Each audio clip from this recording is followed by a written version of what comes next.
Welcome back to a new weekly episode of Three the Hallway. I am here, Tariq Rashad. Above me is Mary Man Rob with a bachelor's in arts and science. Better recognize. Shalom. Hey man, Shalom. I just wanna say that I went to the house and I saw the certificates.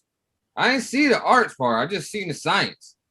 Listen, man, anybody tell you to disclose all that on the show, man? Why you bringing up old? Yeah, I am. You know what it is. Word. You know what it is. Oh, big game hunting today, man. Take his heads off. Starting with Rob. Speaking of big games, Oh, I can't wait. Then let's go.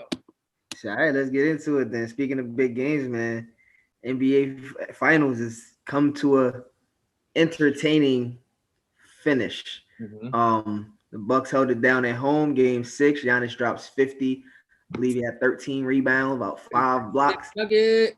Can I have please a 50-piece Mac Minis, 50 exactly, Okay. not 51, not 49 chicken minis, yes, 50. Yeah, and with the help of Drew Holiday, timely buckets from Chris Middleton, Bobby Portis had a really big Game 6. The squad was all out, and they sealed the deal. Phoenix Suns, great season, great turnaround season. Plenty of building blocks, but they weren't able to get it done in Milwaukee to bring it back home for a Game 7. So it looks like John's prediction of the three people here. John had Milwaukee winning this series. I started with Milwaukee winning this series. I jumped ship after watching Game 1. I jumped ship, I believe. And here it is. So John, I'm gonna let you marvel in some greatness really quickly. Speak about those Milwaukee Bucks. Yeah, I'm gonna let the light shine on me a little bit. I'm gonna let it shine a little bit. Give my respect, man. Put some respect on my name. Because on the show, man, all I've been hearing is nothing but John criticism. So I'm gonna say this off the rip. It was a great performance from Giannis. Game 6. I'm not going home. 50 points. Key moments, key plays. I mean, the man had 5 blocks, each one of them more timely, in my opinion. He really stood up to his titles, which were MVP and Defensive Player of the Year, which he dominated on both ends of the floor. It was kind of it was a spectacular performance for him. Drew Holiday didn't show up last night. Chris Middleton struggled most of the game. But Giannis was the only constant, man. 50 points, bro. He did what he had to do to win. You have to give his credit for defeating his demons. He went 17 for 19 from the free throw line. Amazing. It just shows you he's a star, a superstar in the making, and he shows up big when it counts.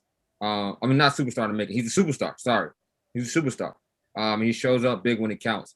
As far as it goes for the Suns, it just wasn't their time. I believe that Chris Paul he did a great job with that team. I think Monty Williams did a great job with the team. I think Devin Booker played his heart out and did the best that he could at the moment. But there's a lot of lapses in there in that team, and it showed the depth and big man hurt them. Having Saric go out, not having another big to be able to spot minutes for DeAndre Ayton. It showed he was tired. It looked like the moment was too big for him. He was fumbling the ball, he was missing easy shots he usually makes. And that's what happens when you have a rookie team in that first year of being there. I just want to also give a huge shout out to Devin Booker. He is the highest scoring player in the NBA history for his first appearance in the playoffs. Top 5 talent. So my statement, once again, it's coming true. It's becoming more and more true. Right, Top 5. Tell a full stat. Top Tell a 5. full stat. Don't have status. Granted, he's played the most games in his first time going to the playoffs. Whatever you want to call it. By more than 5. I believe 6 more games than anyone else in their first playoffs. So yes, he does have that record, but Yeah, I mean, you trying to throw salt on. no, I'm not trying to throw salt. I'm just saying that Devin Booker is a scoring talent, but let's not make it seem like he's done something. To me, what he did bigger than being the highest scorer in his first ever playoffs is actually taking his team to the brink of a championship in his first playoff appearance. I don't necessarily think. I mean, because there are some players that weren't on. They weren't in the league 5-6 years before they made their first playoff appearance. So that is also things to be taken into consideration. I'm not trying to take anything from him. Yes, you are. I'm trying to take sense. You trying to take. I'm just putting it in perspective. That's all. It's all right, Ty. It's all right. We understand. We understand, Ty. But what I was saying was pretty much, Devin Booker still has so much room to grow. He has so much more room to grow. He shot 8 for 22 the last game. He had a lot of crucial turnovers in clutch moments where he could have, put the game in the bag. One of them being the Drew Holiday steal where he went into two people. Just kind of brings me back memories when he was complaining to Joakim Noah about being double teamed and pick up. Like, yeah, bro, this is what happens, bro. You get double teamed in the league. So he has some room to grow. I think he has a lot of room to grow in his game, and I'm excited to see him grow in that. DeAndre Ayton as well, Cam Johnson. I think the Suns have a solid core. But this was, for me, this was their window, and they missed it. And it's probably going to be some years down the line before we see the Suns in the Western Conference Finals again, being that the Lakers are coming back, anticipating to make moves. The Warriors are coming back, anticipating to make moves. You still got Denver, who wasn't full health, at full strength. So the Clippers weren't at full strength either. So this was a great series, and I think that Milwaukee earned it. And shout out to Bud and the boys and Chris Middleton and Giannis. I love his ability to be loyal and stay with Milwaukee and win one. Oh man, what can they say? What can you say? You have people who were doubting Giannis, who said he was not very smart for staying in Milwaukee. Mm-hmm. You had people saying they gave up too much for Drew Holiday. You got people saying that Giannis ain't a Batman, he's more of a Robin. And, what happens when you win a championship is you silence all the haters. You know what I mean? Myself included, I can say that I didn't predict the Bucks to win the championship. But when you do become a champion, all that talk is silent. So I want to give a huge shout out to Giannis. I think he's one of 7 players to have 50 points in the finals game. I think he's the first player to have 50 points in a closeout finals game. He hit pretty much all his free throws, shot like 85, 90%. That's something to be said. And he's been dominant all series. Averaging 35 and like 14, 5 assists. I think he's the first player in finals history to have 15 points, 50 points, 14 rebounds and 5 blocks. Like that's greatness right there, man. And I'm really happy for him, especially because of who Giannis is as a person. And he showed the world that, listen, man, sometimes you don't have to be on a super team to win. You know what I mean? Sometimes you can have a bunch of second rounders and defensive players and has-beens and misfits, and if everyone buys into their role, things can fall the right way for you. I'm not going to sit here and talk about injuries because I feel like we can go through every single postseason that ever was, and we can talk about, well, if this person wasn't playing this and all that other stuff. So I'm here to give the Bucks some love. I'm really happy for Giannis. I'm really happy for Milwaukee. I just kind of think that I feel bad for the franchise only because I don't think Budenholzer was that good of a coach, and like what Giannis was able to do kind of saved his job at least for another year. So we'll see how that plays out. But shout out to the Bucks, man. No hating over here. We'll get to the Suns in a second, Rob. I'll come back to you for the Suns. In my opinion, Milwaukee. I want to appreciate and say thank you to Milwaukee for stopping Brooklyn from winning a championship in that first year of putting together the ultimate super team, in my opinion, or one of the ultimate super teams, in my opinion. One person that you guys didn't really talk about a little bit that I want to give a lot of praise to is Chris Middleton.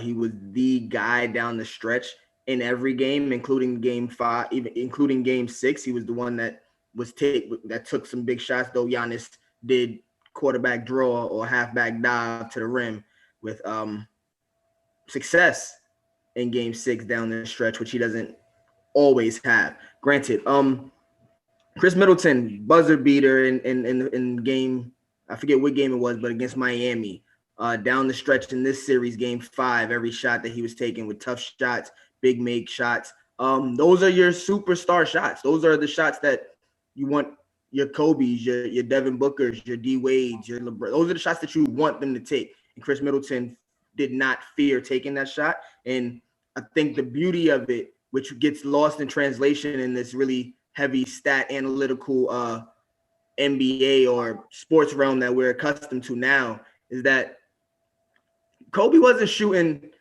15 for 19 in finals games, 15 for 22 in finals games. Kobe was hitting the shot when it mattered. There was games going down the stretch. I remember with Boston and the Lakers, where the score was 78 to 82, and with 2 and 3-4 minutes left in the fourth quarter. We would miss shots. There was good defense. And when it mattered most, those guys, the Paul Pierces, the Kobe's, the D Wades, they hit those big shots. And Chris Middleton did that. Granted, Giannis did have the 50-piece in game 6, both on offensively and defensively. He was the dominant player on the court. Definitely a well-deserved MVP. But Chris Middleton giving up, I believe he scored 27 a game in this series. Big numbers for him. But Rob, I want you to chime in on what John said about Phoenix while we switch the side over to Phoenix really quickly. John said the window's closed for Phoenix. How do you feel about that? I'm reserved. I disagree, but I want to hear how you feel about that.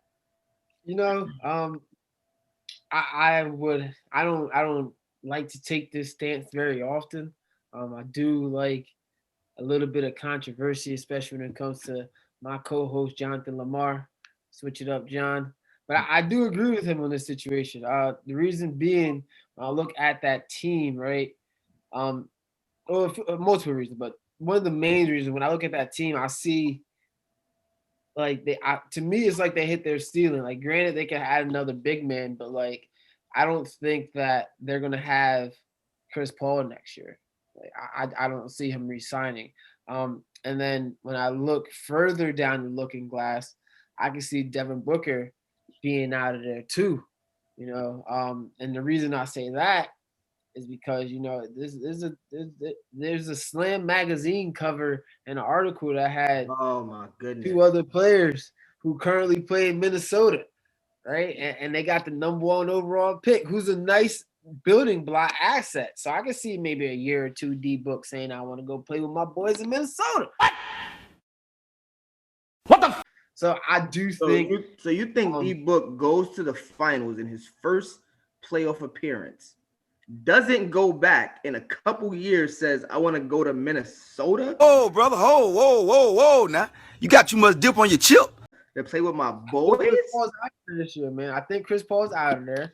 I see this the culmination of what the Phoenix Suns this year was, to me, a direct result of the Chris Paul leadership effect. I think you take Chris Paul out of that equation, and they're not a finals team at all. I agree with you, because we had Ricky Rubio there last year. I agree with you in the fact that if you take Chris Paul away from that team, that they're not a championship caliber team. But I'm not 100% sold that Chris Paul is leaving. This is the closest Chris Paul has been. This is the most leadership role he's played where he didn't have to be the overwhelming point guard of a person. No, because they have a person that dropped 42 and 41 in a finals game. They have youth on their team. They have that will listen to Chris Paul, as opposed to, I'm the guy. There's no riffs like a Blake Griffin and Chris Paul. There's no riffs like a James Harden and Chris Paul. So in this situation, I think he's in the best situation that he can be. If you're talking about going anywhere else, you're talking about going to a big name team that already has a guy like that or a coach like that. Unless you take a chance with the Knicks. And that's the only other team where it's like you don't necessarily have that. But anywhere else, if he goes to LA, if he goes to either LA team, he's going to take that. He can't go back to the Clippers. So let's dub that. If he goes to the Lakers, that's him and Bron. That's really tough with leadership. I think Devin Booker is the perfect caliber of superstar who doesn't have this huge ego for Chris Paul to get along with and to play with for a couple more years and still chase that chip. In my opinion, it would be foolish for Chris Paul to leave if he's chasing a chip, because this is a great place to get it. Now, granted, I agree that there were hurt teams in the playoffs, But they also got hurt in the playoffs. Their team is a lot better size-wise with Dario Saric. They still have pieces that they can add to it. You got a lot from Cam Johnson. You got a lot from Chris Middleton. Jay Crowder, you got a lot from him, but you can move him. You can you have Mikal Bridges. These guys are young and they're 3-4 years in the league outside of Cameron Payne. They're gonna get outside of Cameron Payne and James Crowder and Jay Crowder, they're gonna get better. I would keep that core. I would keep that core. That core can go back. And I look at but so many years left in him, dog. Right. And to me, right, I think that where else can he go, Rob? Tell him something, Joe. He's like 36, like 34, 35. Where else can he go, though? Where can he go to get a championship? He can go to the Lakers. He can go to Lakers. He can play with LeBron, and he can play with AD, and he can have a way better chance of winning a championship in LA than he can with going back to the finals with this Phoenix. So, in your opinion, he can go to the Lakers. Granted, the Lakers did win the championship last year. AD has been hurt every single year of his career. LeBron is, granted, it's LeBron downswing, so it's a great downswing, but you've even seen him hurt more times in LA than you've seen him hurt in Miami and Cleveland combined. You're telling me he's going to leave a young but to a number one draft pick who showed his worth, and John, as John likes to say, a Hall of Fame caliber all-time possible scorer, maybe even a Kobe Bryant, even though he said don't compare him to Kobe. He's going to leave that to take a chance on a team that will not have any other cap space if they sign LeBron James, AD, and Chris Paul. They won't be able to sign anybody. You get Chris Paul, LeBron, and AD over there, and JJ Redick could come for the minimum. They'll get players who are on buyouts like we've seen this year in Brooklyn with Aldridge, with Blake Griffin, with Mike James, with whoever else you want to say. He might even be willing to take a pay cut to play with one of his closest friends in LA with LeBron James. Well, I'm going to say this.